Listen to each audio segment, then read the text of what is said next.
there one specific rule saying, straightforward rule, saying that each partnership must have one IPA country. I didn't see some.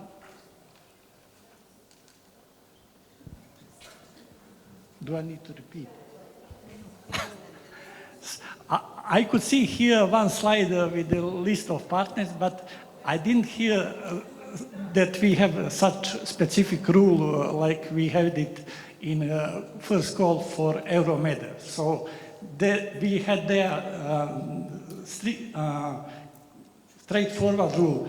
Each partnership must have one partner from IPA country. Do we have something like this here?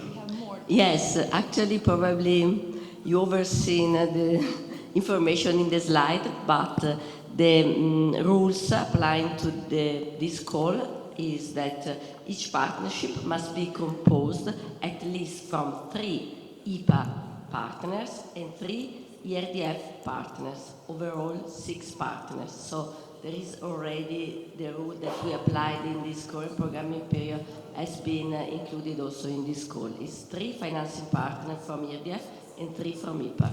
This is the minimum requirement in order to make a proposal eligible project.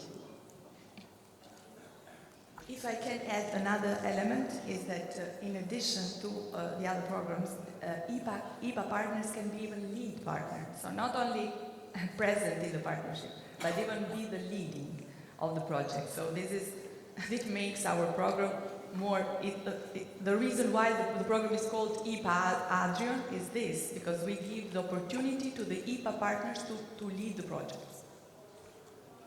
But this rule is included into the call announcement, into the manual, so please, this is the matter of fact.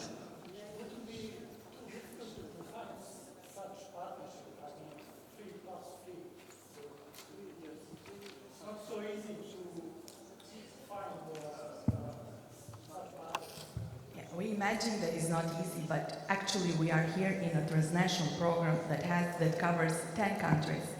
So we thought that having a partnership of 3 ERDF partners and 3 IPA partners ensures a balanced participation of the countries. So this is the reason why the monitoring committee decided to have this composition of the project proposals.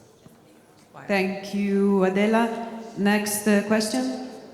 Hello everyone, my name is Janana Cholaguch and I'm coming from the government of Zanzibar Canton. I have 2 questions. In regards to the status of the lead partner, I think that I noticed at one of the slides that it was written may be a public organization. Do you mean that the lead partner must be public organization, and in that sense would, for example, university from Greece be eligible to be a lead partner? And the second question is related to the word involved in terms of the number of the project proposals that each project partner may be involved in. When you wrote involved, meaning in terms of the maximum number of the 3 partnerships that each project partner may be involved, do you mean that in the preparation phase we might be involved, for example, in the preparation of 6 project ideas, and at the end, if only 3 are approved, that we could accept to be project partners, or this limitation is starting from the point of the preparation of the project idea itself? It is from the preparation, of course, of the project ideas, because this is, let's say, checked into the eligibility and admissibility phase of the verification. So if you present 4 project ideas, let's say the 4th will be excluded on the basis of the time of arrival. So of course it's 3, 1 per specific objective for the same institution. As far as the lead partner, it must be public partner, so all categories are, let's say, available for lead partner, except for that of private partners. So it can be public bodies at national, regional, local level, body governed by public law, and so university can be definitely a lead partner. Thank you, Lucia. Any other question? Good morning. Okay. Hi, Serge, Municipality of Center Sarajevo. I have two questions. First, in the slide of budget option, we could see that many activities can be taken as a flat rate. I would like to know which legislative we are using in the process of procurement for activities. Excuse me, we didn't catch your first. I will repeat. In the slide of the budget options, we could see that many activities can be taken as a flat rate. I mean also activities that are for procurement of some kind of equipment or something like that. So I would like to know which legislative we are using in the process of procurement for activities that we have in a flat rate cost. Is this domestic legislative or Prague procedure? That's the first question. And second question, you said that we saw that IPA countries can be lead partners, but what I wish to know that is, does Bosnia has signed all financial contracts for the bodies from Bosnia to be a lead partner? Is this available? Yes, related to our first question to public procurements, well, all participants, ERDF and IPA, will have to use, let's say, EU legislations, but there will be some differences. The rules will remain the same for the participants from the ERDF member states. It will depend on their thresholds, if they will implement procurement procedure based on their national procedures or based on their EU procedures. And for IPA partners, there will be definitely EU rules that will be then explained in details in the implementation manual. So no national legislation can be used for procurement procedures for IPA partners. And as I said, you will have the details on templates, on thresholds in the implementation manual. I will complement this from financial aspect when it comes to flat rate options and simplified cost options to be as much clear as possible. From the program level, costs that are planned as a flat rate are not subject of 100% control.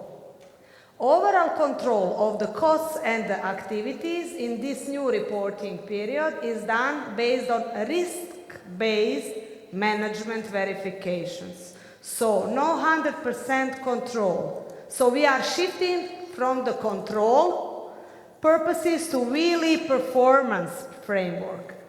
On the other hand, even when planned as a flat rate, but still financed through the grant schemes, you have to respect all EU and the program rules.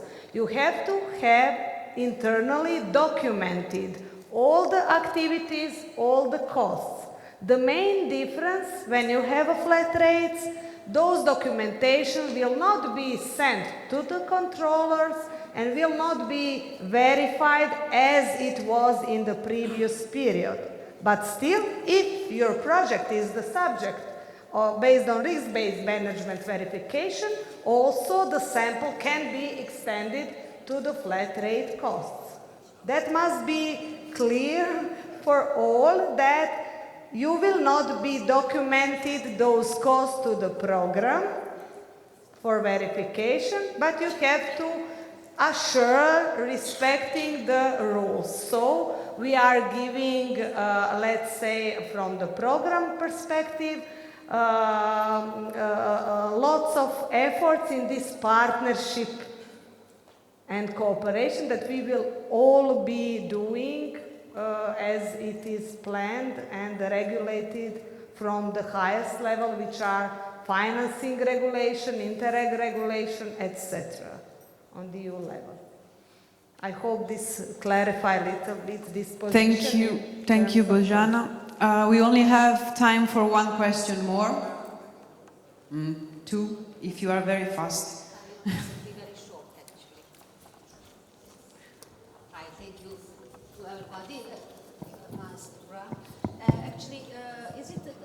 disadvantage of the evaluations take part of the proposed project if all the 6 members are from the universities?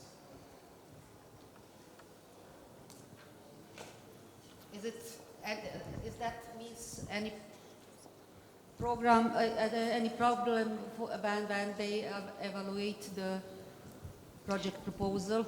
The fact is that it depends on the content of the proposal, because you are required to deliver, let's say, at least 2 project outputs. So, first of all, as Barbara already underlined, we do not finance research projects. So the proposed partnership must be in line with what you are intends to deliver. But you have to deliver action plans, strategies, pilot actions, networks. So you must ensure that the chosen partners are, let's say, have the competence to deliver what the program requests. So, for example, pilot action, eventually you should need something more.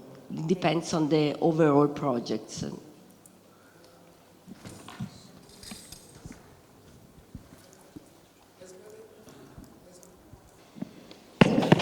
Okay. As managing authority, I have to give you information regarding the financial agreement signed between European Commission, national authority in where is located the managing authority, and